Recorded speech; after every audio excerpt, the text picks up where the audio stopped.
Okay, so we also talked about there are some limits. Scratch is fantastic, and I mentioned in class that I had a student who worked in nothing but Scratch until he was 14. He applied at the Institute for Human and Machine Cognition, got a summer internship with their DARPA robotics team, and the only programming language he had ever worked in was Scratch. And within a month, he was leading their development team in Java because Scratch is a fabulous thing to work in, and I encourage you to dive in as far as you want to. However, in this class, we're going to show some of the limitations of Scratch and how some other programming languages help us do things easier, better, kind of faster than Scratch would do. And one of those things is working in object-oriented programming. So again, we said that Fred is an object, and objects have variables, and they have behaviors. In Scratch, they're called blocks. They're also called methods. They're called functions. They're called procedures. They're things that your object can do. Okay, we always name those with verb names because they're things that your object can do. And we name variables with noun names because they refer to a thing. They store a name or a number or something. But their variables are named with nouns, and things your object can do, which are procedures, blocks, functions, methods, those are named with verb names. Okay, so you're working along in Scratch and you have this Fred dog and you're very, very happy with this Fred dog, but your program calls for 2 dogs, right? So the nice thing about this is you can duplicate him. Well, should be able to duplicate him. My mouse is not playing nice. Come on, you have to be able to duplicate. Okay, well my mouse is not playing nice right now. But if I were to duplicate him, I could duplicate Fred, and I could change some things like his name. I could change in class. I changed his name to Ed, and I gave him a different place to go to. And then we had 2 dogs. Well, that was great. But what if I came up with a design revision, and I wanted all dogs to have this new behavior of chase your tail, right? Well, I would have to do it in one of the dogs and then copy it to all the other dogs.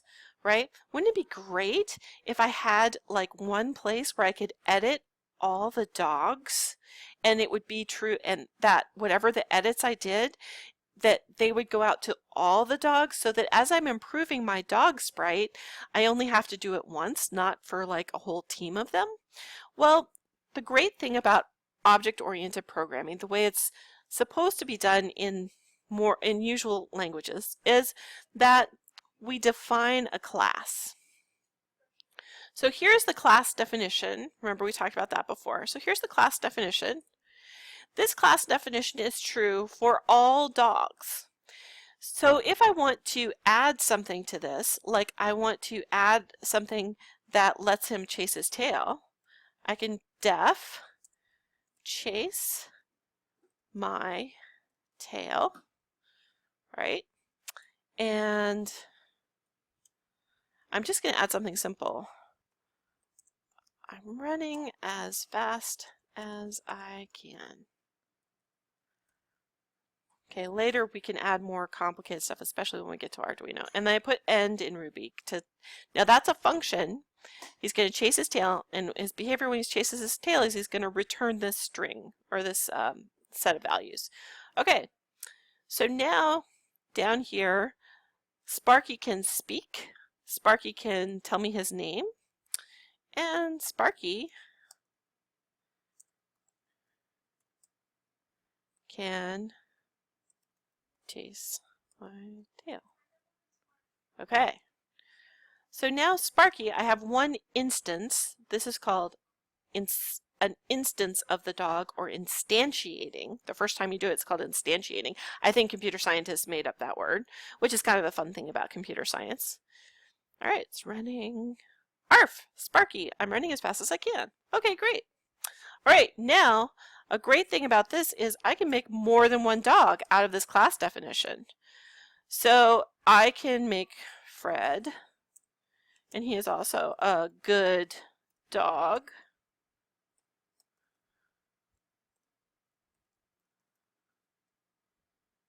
All right.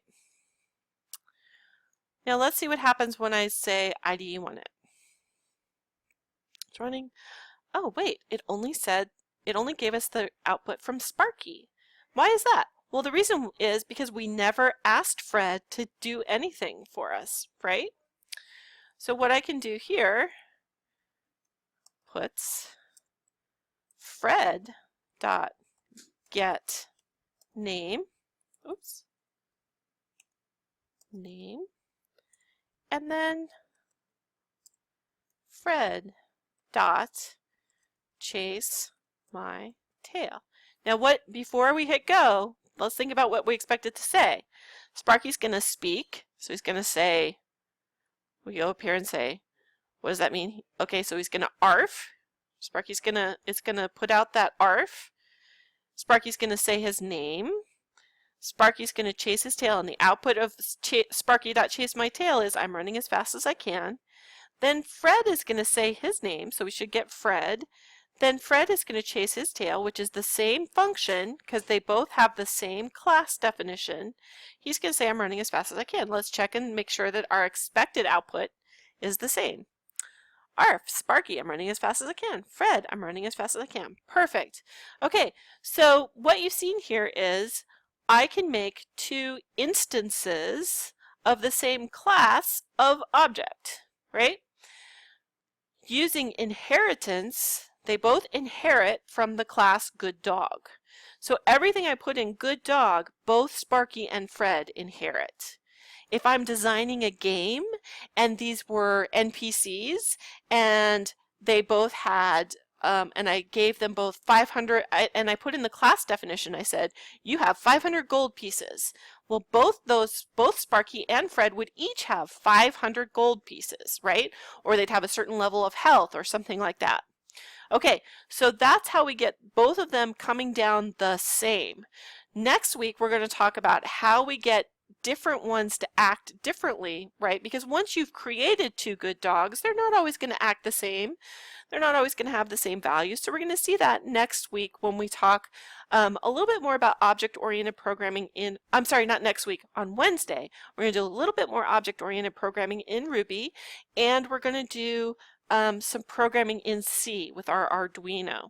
So take a look at this assignment.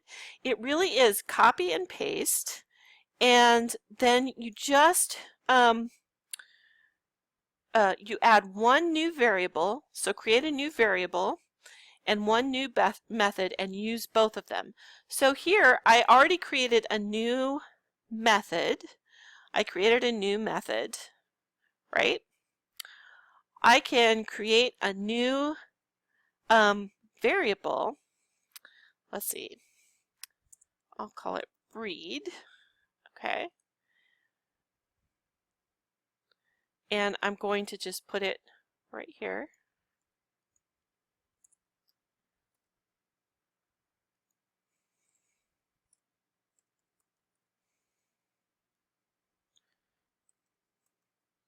Okay, now I have two things that it's expecting to make a new one, so I have to give it two things. So I put a comma down here, and I'll put shepherd. I'm going to put that in quotes because it's a string. We'll talk a little bit more about that. And here I'll put, what's one that I can spell? I'll put mutt. I'm not sure I spelled that right. Does it have two T's? Maybe it has two T's. I'm going to put that in quotes.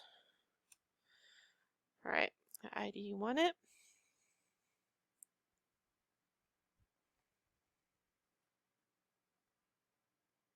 It may have just done it because it's, yeah, because we didn't change what the output would be.